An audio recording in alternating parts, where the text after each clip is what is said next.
एकलव्य की गुरु भक्ति। आचार्य गुरु द्रोण राजकुमारों को धनुर्विद्या की विधिवत शिक्षा प्रदान करने लगे।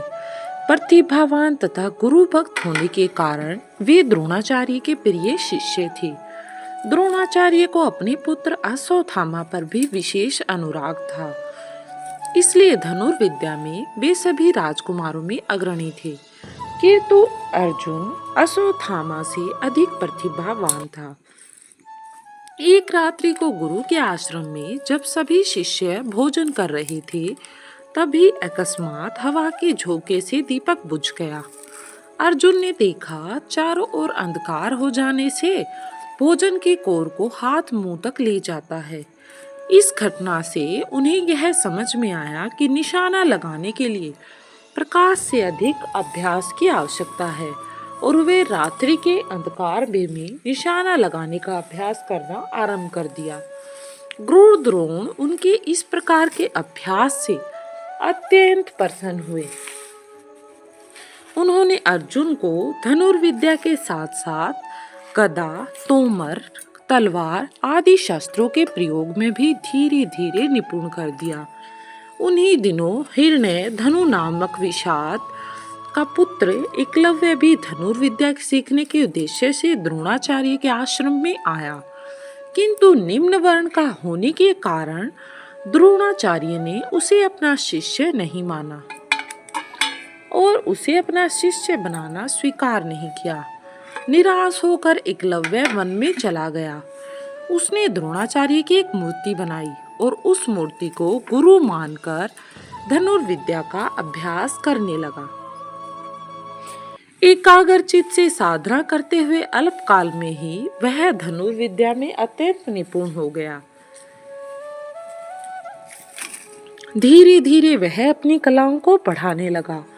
एक दिन सारे राजकुमार गुरु द्रोण के साथ आखेट के लिए उसी वन में गए, जहाँ पर एकलव्य आश्रम बनाकर धनुर्विद्या का अभ्यास कर रहा था। गलतीवश राजकुमारों का कुत्ता भटक कर एकलव्य के आश्रम में जा पहुंचा। एकलव्य को देखकर वह भौंकने लगा। इससे क्रोधित होकर एकलव्य ने उस कुत्ते पर अपना बाण चला दिया और उस पर बाण चला चलाकर उसके मुंह को बाणों से भर दिया। एकलव्य ने इस कौशल से बाण चलाए थे कि कुत्ते को किसी प्रकार की चोट नहीं लगी, किंतु बाणों से बिन जाने के कारण उसका भौंकना बंद हो गया था। इस तरह की विद्या देखकर सभी लोग हैरान थे। कुत्ते के लौटने पर जब अर्जुन ने धनुर्विद्या के उस कौशल को देखा तो वे द्रोणाचार्य से बोले, हे गुरुदेव, इस कुत्ते को मुंह में जिस कौशल से बाण चलाए गए हैं उससे तो प्रतीत होता है कि यहाँ पर कोई मुझसे भी बड़ा धनुर्धर रहता है। अपने सभी शिष्यों को लेकर द्रोणाचार्य एकलव्य के पास पहुंचे और पूछा, हे वत्स, क्या ये बाण तुम्ही ने चलाए हैं? एकलव्य के स्वीकार करने पर उन्होंने प्रश्न किया, तुम्हें धनुर्विद्या की शिक्षा देने वाला कौन है? एकलव्य ने उत्तर दिया, गुरुदेव, मैंने तो आपको ही गुरु स्वीकार करके धनुर्विद्या की शिक्षा ग्रहण की है।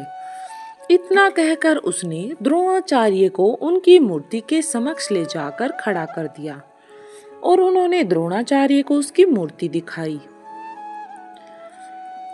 द्रोणाचार्य नहीं चाहते थे कि संसार में कोई भी अर्जुन से बड़ा धनुर्धारी बन पाए।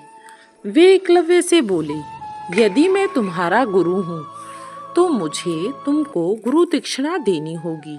एकलव्य बोला, गुरुदेव, गुरु दक्षिणा के रूप में आप जो भी कहें मैं देने के लिए तैयार हूँ। कृपया आप एक शब्द तो कहें। इस पर द्रोणाचार्य ने एकलव्य से गुरु दक्षिणा के रूप में उसके दाहिने हाथ के अंगूठे की मांग की। एकलव्य ने सहर्ष अपना अंगूठा काटकर उसे दे दिया। इस प्रकार एकलव्य अपने हाथ से धनुष चलाने में असमर्थ हो गया, तो अपने पैरों से धनुष चलाने का अभ्यास करना आरंभ कर दिया। धीरे धीरे एकलव्य ने अपने पैरों से भी धनुर्विद्या सीख ली। ये होती है लगन और मेहनत का फल।